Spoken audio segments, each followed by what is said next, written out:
So I just have to point out something weird before I start. The next speaker, my friend Miles, who you saw doing interpretive dance up here, he's the organizer of jQuery SF, which took place like 5 weeks ago here.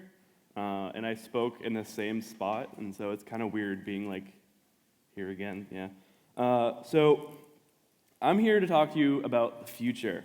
So in a community like ours, which moves extremely fast, and you've heard a lot about that today, it's hard to say where things will be in just a few years. And I think this is mostly because people focus on making predictions. But if we take a tour through history and look through some of the most famous predictions people have made, we start to notice a pattern.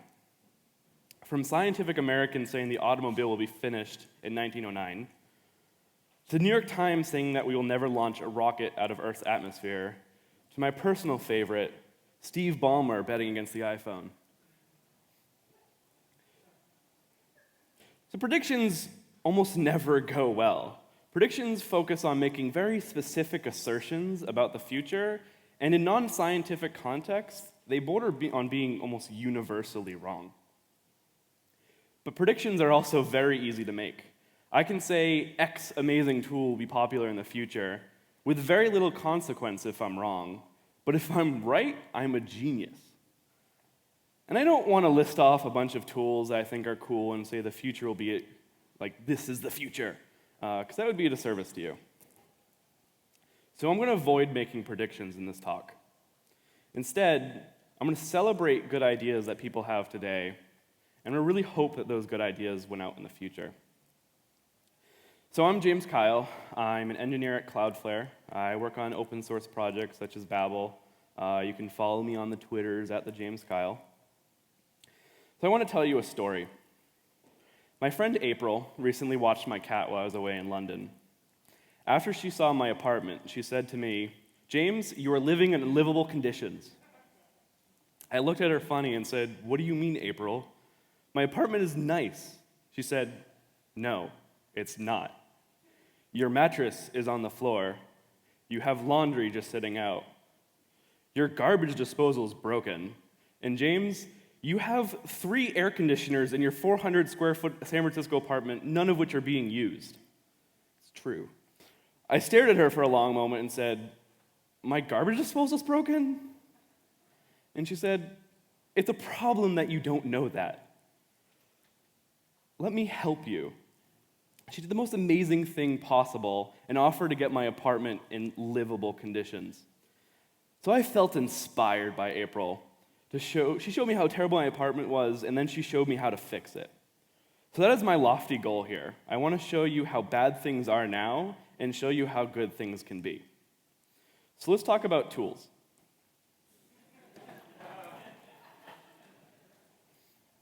The first thing you need to know about most of today's tools is that they suck. When I say tools, I mean a lot of different things. From linters to code coverage implementers, syntax highlighters, and scaffolders, there's a lot of tools that you use every day that you might not notice until you really think about it. These tools all have amazing people who spend tens, if not hundreds of hours of their time working on them, and they all do great work. But many of these tools are built up on hacks. Everything from regular expressions that directly manipulate strings of code to specifically define syntax that if you do not follow exactly, it will completely break your code. And finally, everyone is implementing the same thing over and over and over again. And every time we do, we create a new set of bugs and end up solving the same issues in multiple places. The good news is that we're starting to see our tools change for the better. We're starting to see them get smarter. And to explain how, I need to explain this thing called static analysis. The simple definition of static analysis is to examine code without execution. Now, that's a bit abstract, so let me explain further. Here's a small piece of JavaScript code. As JavaScript developers, we can start to recognize some of the things here. There's a variable declaration, a string, there's a function declaration, and inside the function there's an assignment expression. A computer can tell all of this too, just by looking at the code. It doesn't need to execute BAS to know that there's an assignment expression in it. And through parsing, it can generate this giant nested object called an AST. And it's just a giant object with a bunch of properties that describe the syntax of code. And if you look closely, you'll see that it has all of the same syntax that we know as developers. So once you have this AST, you can work with it much easier than like regex that matches direct strings of code. It's just a giant object that you can traverse to look for things or manipulate code or do whatever you want. I can easily go through the AST and find all the variables or find all the functions in my code. But all this revolves around syntax. Syntax defines certain things, but if you want to drill down deeper, you start to lose the ability to do so. Say you want to write a tool that does something special with all of your classes. In ES5, we expressed classes as just functions. These functions didn't mean anything in particular, and without executing the code, it's difficult to tell what its purpose is. We could attempt to tell how this particular function gets used by manually checking the rest of the program to see how it's called. But then you run into problems because it might be called in different ways because nothing says it can't. It gets even worse when you start to pass references around. Here I'm passing our function into bar, but now who knows how bar is going to call it? That could be an entirely separate file, and it could be called conditionally, and there's a ton of work we would need to do in order to figure out if it's a class. So this sucks. In ES6, this has been replaced with an actual syntax for expressing classes. Now, this is a bit controversial, especially with some of the people in this very audience, but it means that in static analysis, we can immediately find all of our classes. Effectively, syntax and the semantics they define are enforcing new rules, and we can start to operate on these new rules. In ES5, we had common JS modules. It was always a temporary solution that worked inside of an existing syntax. Tools like Browserify work by running static analysis in the code looking for require calls. But this is easy to break. Just by putting a string elsewhere, it no longer works. So this also sucks. In ES6, we now have a syntax for defining modules, and we enforce the rule that it can't have dynamic strings for imports. This means that tools that use static analysis can operate safely on these rules. What this also means is that we can have smarter linting. To reuse my modules example, say we have module 1 that imports module 2, but only calls the myMethod method. A really smart linter will be able to look at module 2, notice that it can just import the myMethod directly because it doesn't care what the context is. So linter alerts you and say, hey, you can just import the myMethod method. So you fix your imports and you clean it up a bit. The reason I use that example is because it leads to smarter bundling. In ES5, we had the common JS to express modules like this. And if you've ever seen a Browserify bundle, you'll notice that the use of this arbitrary syntax can causes bundles to look like this. All of our modules are in one file in a giant array of anonymous functions that wrap and map our dependencies. But this is so much extra code. Why can't it be smarter? Well, the new import-export syntax, we can. If we look at these two modules next to each other, we can easily see that there's even more code than we really need. Without the import and exports, it almost reads like a single file. So why not just do just that? Here we can see only the code that we need to execute the program properly. Now, this example can lead even further to smarter minifying. We can take a look at our bundled module, and since everything is in one place, we can track values to see how to minify it better. First, we'll notice that the myMethod always returns the same value. So we can turn it into a constant and update all the references, and since it's a string, we don't have to worry at all about reference equality. But then we'll notice that the reference is only used in one place. So why not we just inline it? But then, holy crap, special method is never getting called. So let's just remove that. And congratulations, you've created the fastest possible program. Now, this isn't the most practical example, but it demonstrates what I mean. Getting to build stuff with static analysis is really awesome. So since I'm heavily involved in Babel, I want to talk to you a little bit about it. So quick poll, how many of you have heard of Babel? It's a lot. How many of you have used it? That's also a lot. So for those that don't know, Babel is a general-purpose JavaScript compiler that you can hook into and do just about anything. Its primary purpose today is to compile future JavaScript syntax into a version that works everywhere today. It can compile constants, classes, modules, arrow functions, generators, and even cool language extensions like JSX and Flow. So that's pretty cool. But what's even cooler is that while building all of these cool ES 2015 transforms, Babel became awesome at building any kind of transform. So we open this up to the world via plugins. With plugins, you have access to the full power of Babel. Let me give an example. Imagine you have this code. This is the ES 2015 deconstructing syntax for arrays. We are creating a new x and y variables and assigning them to the first and second values in the array that calculate coordinates returns. Now, if we want to compile this down to a version that works today, we create a temporary variable named ref, assign it to the results of calculate coordinates, and we create two new variables at the first and second values of ref. Now, this is a pretty cool transformer, and I might just walk away without realizing that the syntax is more complex than that. Because this type of assignment can also be within expressions. So if you run the same transformer on this code, you'll discover that it creates invalid syntax. You can't have a statement inside of an expression like that. And as developers, we can immediately recognize that, and we know where to go from here.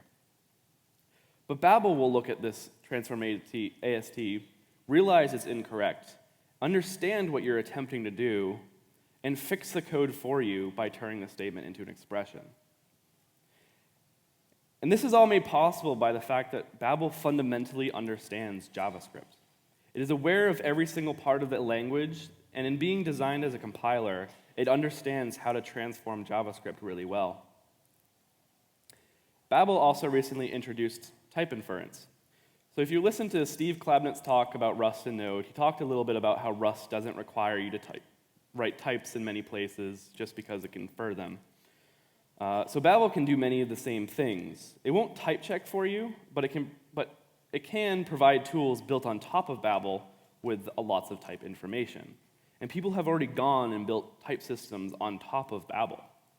So let's take a look at that. Babel can take a piece of code like this with a couple variables that are being set and manipulated. And it can add type information to it. And this is what it looks like when printed back out with flow type annotations. But as a developer, you don't need to write any of this. It knows that strings are strings, it knows that numbers are numbers, and it knows that strings added to numbers are strings. But let's talk about that last one. Babel can take that string and a number, see that they're being added together, and know that the result will be a string. It's not executing the code, but it has the same knowledge that we do as developers to say that no matter what, that's going to be a string. So that's great that Babel can statically evaluate these expressions, but if we look at the whole code, we can see that towards the bottom, that doesn't carry through with statements. At the end of that code snippet, Babel isn't sure if it's a Boolean, a number, a string, a function, or an array. But Babel gets even smarter than that. Take this piece of code. We have one variable str that gets reassigned to different values as the code executes. Well, Babel can start traversing this code and be able to tell what that value will be over time. It is statically evaluating all of this code, adding tons of type information that plugins can take advantage of to be smarter. So Babel is a platform. It's meant to be built upon, and many already have. I mentioned someone built a type system on it, but other people have built like entire new languages on top of Babel. And that's like more than one.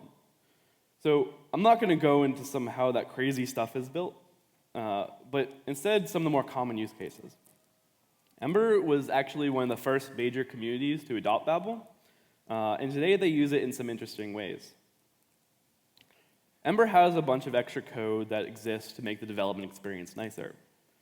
But they will use Babel to find this extra code and remove it, leaving only the necessary code. In this case, it's feature flags that you have enabled or disabled. React has been another major adopter. About 2-3 months-ish ago, it deprecated all of their tools in favor of Babel. So React has a syntax called JSX, which is also built on Babel. And Babel can look through all of these JSX elements and find the ones that are immutable. If it finds any, it will hoist them to the highest possible scope, and they will only be created once, which makes the rendering of React much, much faster. I bring up Ember and React because I think they're really the communities to be watching right now. Ember and React are both highly influential in the direction of the JavaScript community in terms of its tooling, frameworks, and etc. Unsurprisingly, it's also where you can see some of the bigger problems being solved and existing problems being solved in new ways. Ember and React have very different approaches and ideals. Ember is focused on making developers as productive as possible. They also follow this principle of stability without stagnation, which I'll get to in a second. If you've worked around the JavaScript community for the last few years, you'll know that React has really came out of left field. But the community it has built up in the last 2 or so years is really focused on experimenting with new ideas. And it's really challenging the assumptions people have about what best practices really are. To try and summarize the Ember ecosystem is very much innovation without rewrites. They have a very good low-level set of abstractions that allow them to dramatically change major pieces of the framework without breaking anything from users. They also have this thing called Ember CLI, which standardizes all the ways that Ember apps are built.